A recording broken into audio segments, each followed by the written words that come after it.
অতএব আমাদের এই যৌক্তিক দাবিটি অতি দ্রুত মন্ত্রণালয়কে প্রজ্ঞাপন আকারে জারি করার জন্য অনুরোধ জানাচ্ছি এবং আমরা যাতে পরবর্তীতে আর কোনো ধরনের আন্দোলনে না নামতে হয়।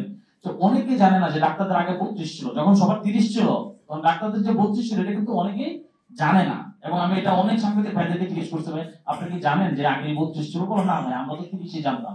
এই যৌক্তিক দাবিটা যত দ্রুত সম্ভব এটাকে মেনে নেওয়া হোক এবং বাস্তবায়ন করা হোক। যদি ডাক্তারদের এই দাবিটা মেনে নেওয়া না হয়, অসংখ্য ডাক্তার কিন্তু সরকারি ডাক্তার হইতে বঞ্চিত হবে। এবং একটা কথা ভাই আপনাদের কিন্তু ক্লিয়ারলি বলি যে আপনারা সরকারি হাসপাতালে গেল কেন কেন চিকিৎসা নিতে এত সমস্যা হয়, তার একটা বড় কারণ হলো আপনি গিয়ে দেখবেন ঢাকা মেডিকেলের মতো জায়গা, আমি ঢাকা মেডিকেল থেকে পাস করেছি, ঢাকা মেডিকেলের মতো জায়গাতে আপনি গিয়ে দেখবেন যে একজন ডাক্তার আউটডোরে 250 রোগী দেখে। আপনি দেখবেন যে একজন ডাক্তার আউটডোরে 250 রোগী দেখে। এখন ধরেন একজন ডাক্তার যদি 10 জন ডাক্তার নিয়োগ পেত তাহলে কিন্তু সেখানে 25 জন করে রোগী দেখতে পারতো। আপনি, আমি, আমার পরিবার কিন্তু প্রাইভেট চিকিৎসা নেওয়ার ক্ষেত্রে যেও কিন্তু আমরা সরকারি চিকিৎসা নিয়ে বেশি সময় ধরে চিকিৎসা দিতে পারতো, চিকিৎসার মান ভালো হতো। সবাই বলে দেখবেন যে এই স্বাস্থ্য সংস্কার কমিশন গঠন করা হয়েছে।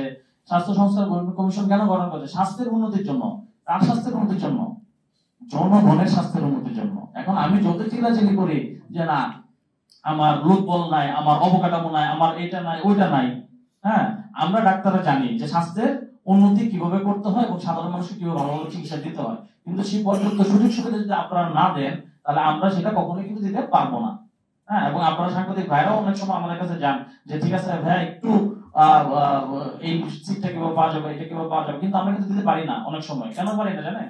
কারণ হলো যে এই যে চিকিৎসক যারা প্রতি বছর বের হচ্ছে তাদের যদি সুযোগ কমে যায় তারা কিন্তু সরকারিতে আসতে পারবে না।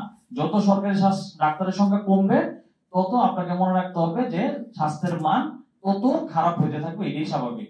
হ্যাঁ, তো আমার কাছে আপনাদের কাছে বিনীত অনুরোধ, আপনারা এই বিষয়টাকে সুন্দরভাবে উপস্থাপন করবেন। আমরা কিন্তু আবারও বলতেছি, আমরা কিন্তু 34 বলতেছি না, আমরা বলছি যে ডাক্তারদের বয়স আগে থেকে 32 ছিল এবং বর্তমান সরকার যে 2 বছর সাধারণদের জন্য বাড়ানো হয়েছে, এই 2 বছর আমাদের জন্য বাড়েনি।